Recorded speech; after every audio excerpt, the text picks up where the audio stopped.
si Eristo.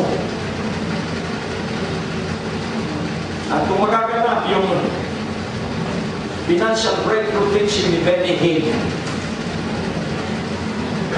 na sa pagdating ng kapighatian, magtatagutom sa buong daigdig.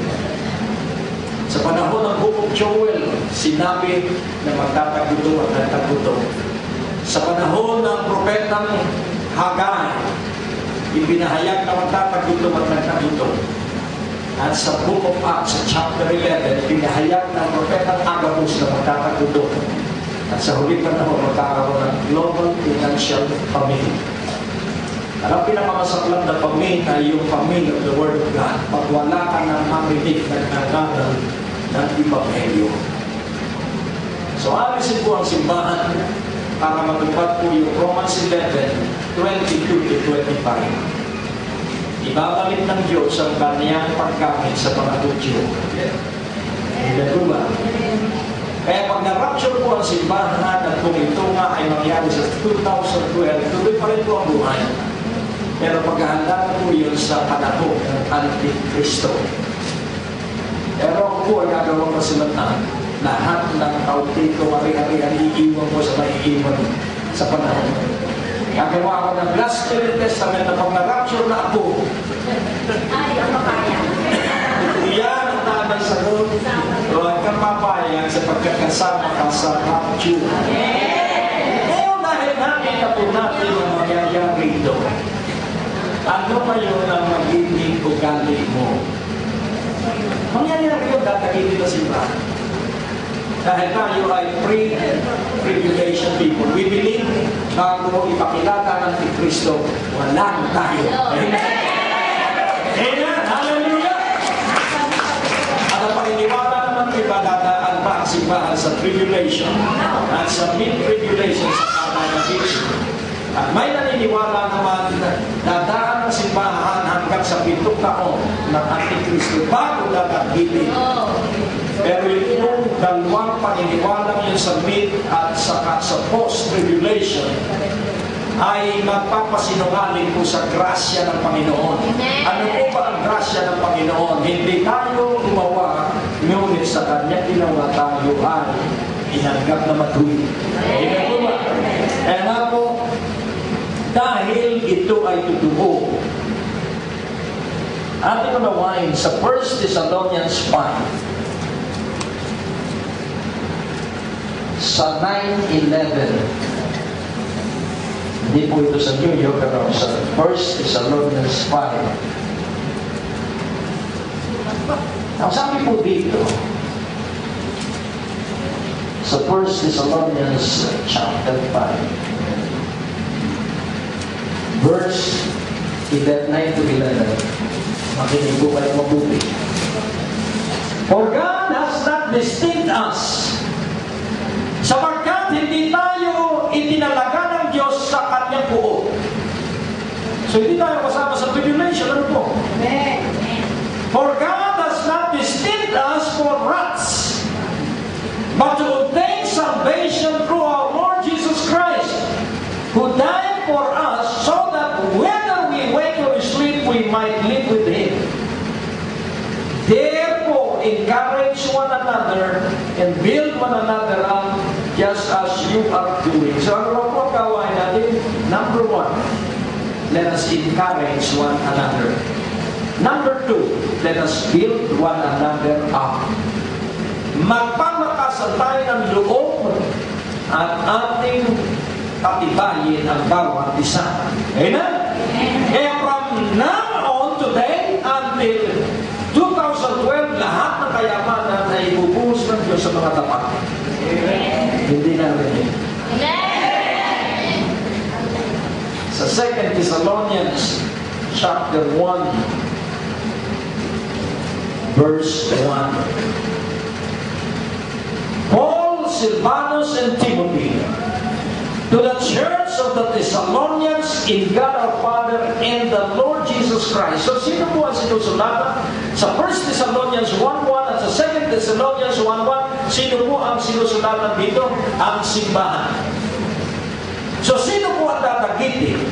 Ang simbahan. Tama po ba?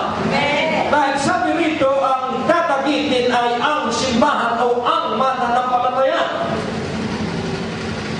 Ngayon, dahil po tinupo ito sa 1 Thessalonians 5 na hindi tayo nakadestino sa buod ng Diyos, dito po pinagtibay sa 2 Thessalonians 1:6. Ano po ang sabi rito? Sino ang paghihigantihan ng Diyos? Inflicting vengeance upon those who do not know God. Sino raw po ang paghihigantihan ng Diyos? Yung hindi kilala ang Diyos. Ngayong hapon, kilala niyo ba ang Diyos? So hindi kayo paghihigantihan ng Diyos. Amen?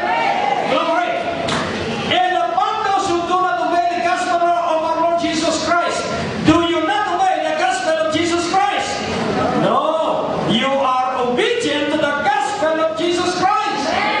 So, qualified ka sa irarapture. Amen? So, ano yung gawain? Let us encourage one another. Amen? Ano ang napakalong gawain natin? Let us build up one another. Glory. Kaya kung wala kang pera, kasama mo, bigyan mo ng pera. Tatuloy mo kung walang pamasahin, bigyan mo ng pamasahin at masahin. Dahil napagod yan, kalalakad pagpunta rito kanina. Amen? Hallelujah. Glory. Hindi mo masaya tayo. So, ngayon, sino raw ang parurusahan ng Diyos? Yung mga hindi nililata ang Diyos at yung hindi naniwala sa Ebanghelyo ni Kristo.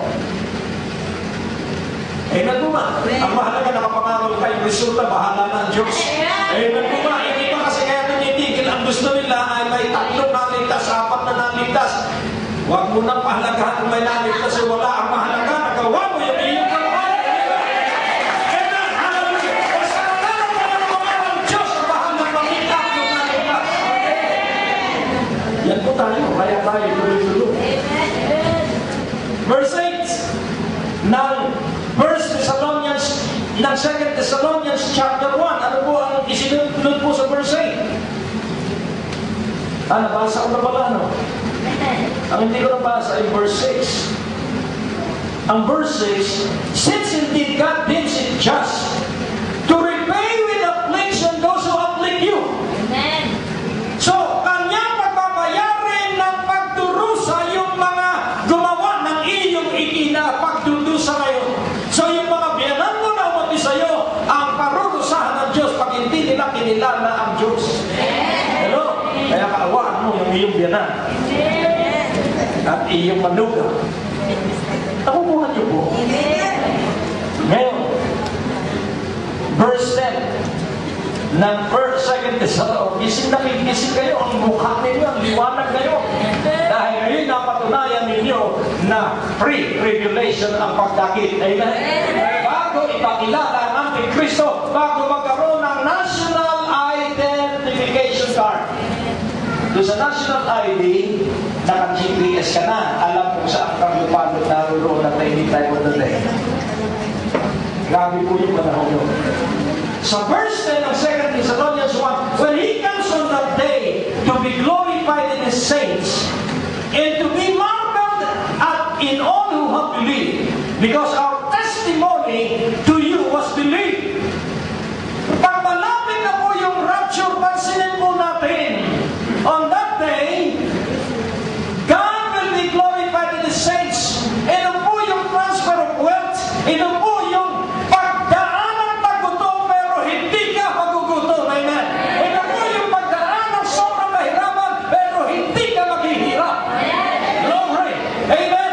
Kaya nga po, happy na naman, when He comes on that day to be glorified in His saints and to be marveled at in all who have believed. Because our testimony to you was believed. To this end, we always pray for you, that our God may make you worthy of His call and may fulfill every good result and work of faith by His power, so that the name of our Lord Jesus may be glorified in you, you and Him, according to the grace of our God and our Lord Jesus Christ. So, dito po ay ating napatunayan at napagtibay that He is coming first for the church. Finally, He will be coming for the Jews. Kaya pag naalis na po tayo,